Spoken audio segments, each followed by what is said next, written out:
Hola, el día de hoy les quiero compartir esta colaboración especial con el Chamuco en forma de videocolumna que espero les resulte interesante. La he titulado Ni con el pétalo de una caricatura y dice así. Hace algunas semanas se desató una controversia por un cartón en el que se criticaba a Xóchitl Gálvez porque desde la perspectiva del autor, la hoy candidata de la oposición no representa a los grupos indígenas a los que dice pertenecer. Para ello, el Fisgón retomó aquella frase célebre y escandalosa que en su momento utilizó Lorenzo Córdoba para burlarse, él sí, de la forma de hablar de los indígenas.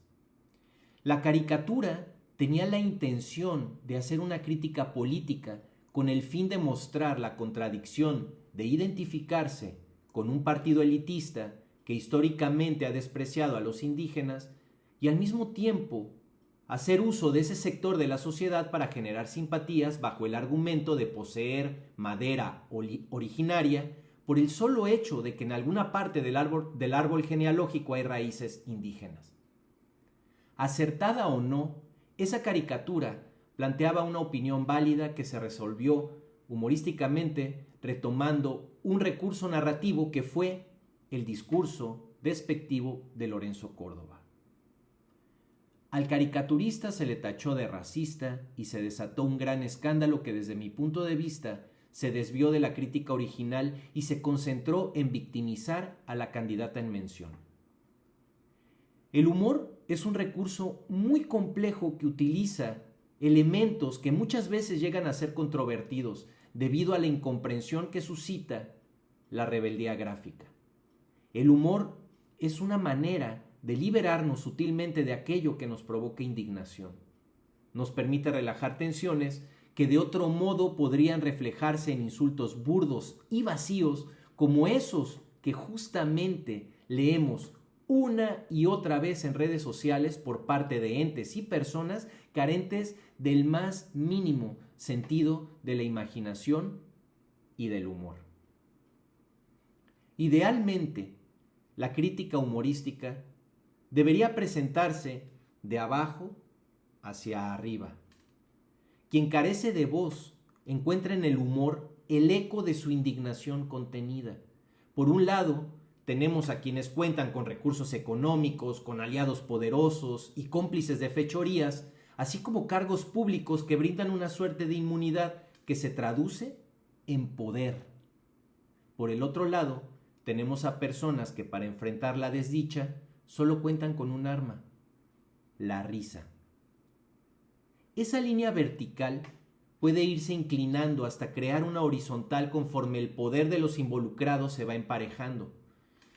Sin embargo, cuando se invierten los papeles y el más poderoso disfraza la burla con la máscara del sentido del humor y utiliza su poder para pisotear y no para denunciar, entonces estamos ante un caso de abuso de poder que a su vez suelen disfrazar de libertad de expresión. A esto se le llama teoría de la superioridad y tiene que ver con que alguien que se asume superior a otro utiliza su condición de ventaja para humillar por el solo desprecio al otro y sin que haya indignación de por medio más que la mera existencia de aquel al que consideran inferior. De modo que en el periodismo y particularmente en la caricatura, lo que se ha buscado es darle voz a los de abajo, no a los abajo firmantes, los de abajo de a de veras, para que puedan desahogar la frustración ocasionada por el abuso, la corrupción, la mentira y demás lacras engendradas precisamente por los poderosos. En días pasados, hace apenas unos cuantos días, Helio Flores publicó un cartón en el que se retrató a la ministra Norma Piña como el dictador Augusto Pinochet, aludiendo a la amenaza de la ministra en el sentido de que sin más presupuesto las elecciones podrían no ser pacíficas.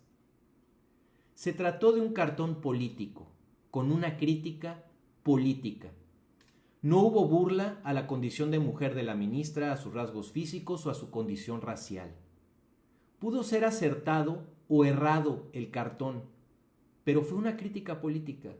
Sin embargo, una analista de uno de los programas más vistos de análisis político en televisión, escribió en Twitter, cito: "Estoy esperando a las feministas de Morena solidarizarse frente a la violencia del cartón contra Norma Piña. Pero como lo suyo no es la congruencia, mejor las espero haciéndome un manicure". Termina la cita. La pregunta es, ¿cuál violencia? Puede haber eventualmente un análisis equivocado o un planteamiento desproporcionado, pero ¿violencia? Y por otro lado, es claro que alude a la condición de género para validar su argumento desde que hace un llamado selectivo y prepotente al feminismo de un partido político en específico. Todo lo anterior me lleva a preguntarme, ¿la presidenta, ministra de la Suprema Corte de Justicia, Norma Piña, tiene más poder, tiene menos poder que el maestro Elio Flores? ¿La caricatura hecha por Elio Flores tiene más poder y repercusión que las decisiones que se toman en la Suprema Corte? ¿Ya no tienen derecho los caricaturistas hombres de cuestionar y hacer humor de funcionarias públicas poderosas mujeres? ¿No hay una enorme hipocresía al indignarse por una caricatura en contra de funcionarias de primer nivel y en cambio festejar o en su caso guardar silencio por caricaturas donde se critica únicamente el físico de Claudia Sheinbaum, solo por poner un ejemplo? No se tratará pues todo esto únicamente de una de esas trampas de las que son muy expertos en hacer, de la clase política, para eludir cualquier crítica, usando ahora como escudo a las mujeres? Comprendo la necesidad de superar discursos machistas, racistas y clasistas. Sin embargo, no podemos pretender que las mujeres que hoy forman parte de los grupos de poder y que están respaldadas por partidos, empresarios, medios de comunicación, instituciones, organizaciones de la sociedad civil y amplios sectores de la sociedad, carecen de poder e influencia. El poder de un trazo, el poder de una caricatura radica única y exclusivamente en su profundidad y en su calidad. En cambio, el poder de una funcionaria pública radica en el enorme respaldo que le da el cargo, que a veces va acompañado de enormes recursos e incluso influencia en grandes medios de comunicación.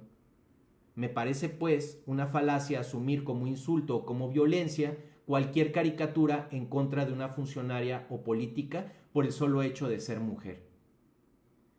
Mientras no se incite a la violencia o se utilice un lenguaje de odio, las líneas de un dibujo crítico suelen ir de abajo hacia arriba cuando se dirigen a los poderosos, las poderosas o los poderoses. En cambio, para un poderoso siempre va a ser muy fácil escupir de arriba hacia abajo. Y esto me recuerda, por ejemplo, aquellos insultos inmisericordes, agresivos y violentos de Ricardo Salinas Pliego en contra de la senadora Citlali Hernández, porque él suele adornarlos como si se tratara de bromas muy ingeniosas. Se podría decir, pero es erróneo, que se trata de un debate entre iguales. No lo es. El poder económico del empresario es muy superior y lo usa justamente para pisotear y humillar con insultos que supone graciosos. Y seamos honestos, las expresiones de indignación en este caso han sido muy pálidas. Y creo que en buena medida se debe a la hipocresía por un lado y por el otro al miedo que infunden las amenazas de este personaje poderoso. La discusión y el debate son comprensibles más aún cuando se trata de géneros tan controvertidos e irreverentes como la caricatura, que va siempre acompañada de humor. Esa sombra incómoda e incomprendida que provoca tanta indignación y a veces hasta cancelación.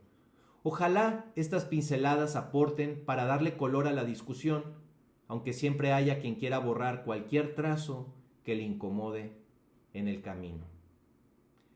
Muchas gracias.